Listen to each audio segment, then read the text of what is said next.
Tapi yang dikasih 100.000, kalau dipenuhi dengan syukur yang benar, ini bisa jadi yang 100.000 lebih panjang umurnya. Ternyata 100.000, 50 pakai belanja, 50 bisa dia tabung, malah tersisa lagi. Makanya nggak usah tadi kembali silau melihat orang punya banyak.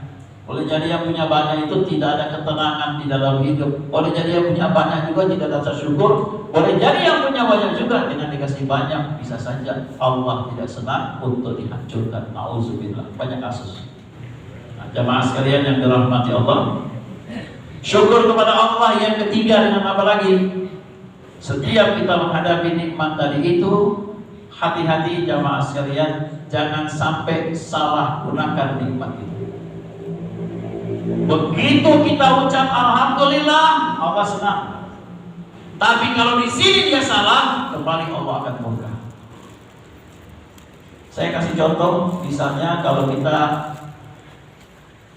jalan di jalan atau di satu tempat, ada orang sedang katakan susah, mungkin lagi menandatangan. Karena kita kesian, kita kasih sama dia 10.000. Begitu kemudian dikasih 10.000, dia langsung alhamdulillah, dia bilang terima kasih Bapak, terima kasih Ibu, terima kasih. Senang kita?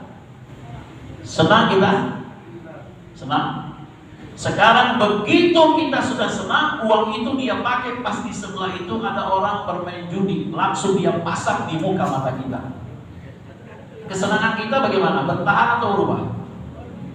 Berikut kalau kita mau ada kasih lagi, kira-kira mau kasih ketemu, mau kasih lagi. Nanti kita pikir, payah kalau dia pakai bermain judi. Malah mungkin yang ada apa? Nah, rupanya pakai bermain judi sama tertimbun, bisa jadi tadi tuh marah. Jadi jamaah sekalian jangan salah, ini masalah kalau Allah janjilah insyakartum pasti dipenuhi. Cuma masalahnya jalannya jangan salah.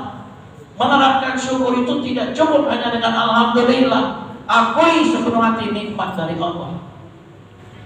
Sedikit banyak tetap ada rasa terima kasih, kita terima dengan ridha. Dan yang ketiga, gunakan nikmat itu di jalan Allah. Ini baru orang yang benar syukur. Kemudian yang terakhir, setiap menghadapi kenikmatan di dalam hidup, maka mari selalu kita jaga 3 hal. Yang pertama adalah mari pandang nikmat itu adalah karunia dari Allah Subhanahu wa taala. Ada kaitannya dengan tadi syukur. Ini perlu jamaah sekalian supaya hidup ini kita gak ada aku, gak ada sombong, karena kerja keras saya, karena kesungguhan saya. Allah marah kalau kita seperti itu.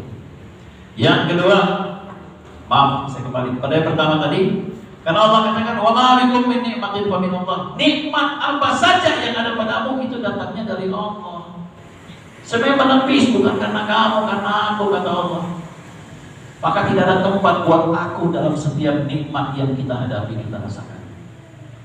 Yang kedua adalah pandang nikmat itu sebagai amanah ataupun titipan.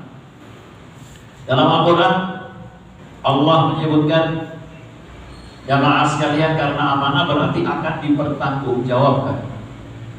Dalam surat At-Takatsur ayat yang terakhir apa kata Allah? Dzumma la tus'aluna yauma idzin 'anil na'im. Kalian, kata Allah, satu saat nanti di hari kemudian akan ditanya tentang kenikmatan yang dulu kalian rasakan ketika hidup di dunia. Pernah satu saat Rasulullah SAW di tengah malam berjalan keluar rumah, mendapatkan Abu Bakar As-Siddiq radhiyallahu anhu sedang nongkrong di pinggir jalan. Nabi menyapa, assalamualaikum. Nabi tanya, ya Abu Bakar, ngapain malam-malam begini kok di sini? Apa kata Sayyid Abu Bakar? Ya Rasulullah, saya tak bisa tidur karena lapar. Kata Nabi, wallah, demi Allah ya Abu Bakar, aku juga seperti itu, tak bisa tidur karena lapar. Berarti malam ini kita senasib. Ayo jalan berdua. Jalanlah berdua Rasulullah dan Abu Bakar. Ketemu Umar bin Khattab lagi nongkrong juga sendiri di pinggir jalan. Disapa, ditanya, sama jawabannya. Kata Rasulullah, berarti malam ini kita bertiga sama dong. Kata Nabi, yuk kita ke tempat satu orang Ansor. Begitu ke tempat orang Ansor, bukan main senangnya orang Ansor itu.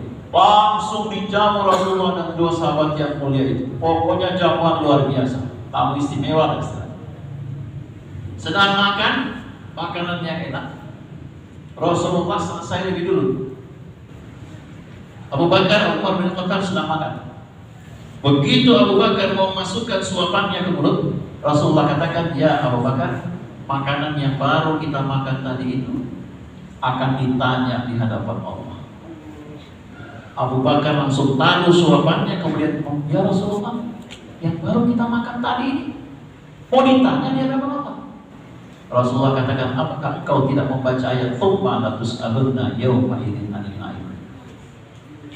Nikmat Allah itu adalah amanah yang akan dipertanggungjawabkan di hadapan Allah. Setetes air yang kita minum, satu tarikan nafas yang kita hirup, akan kita pertanggungjawabkan di hadapan Allah.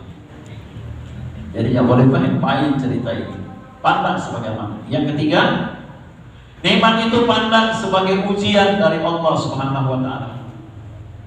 Innama amwalukum wa auladukum fitnah. Sesungguhnya hartamu, keluargamu itu adalah fitnah, ujian.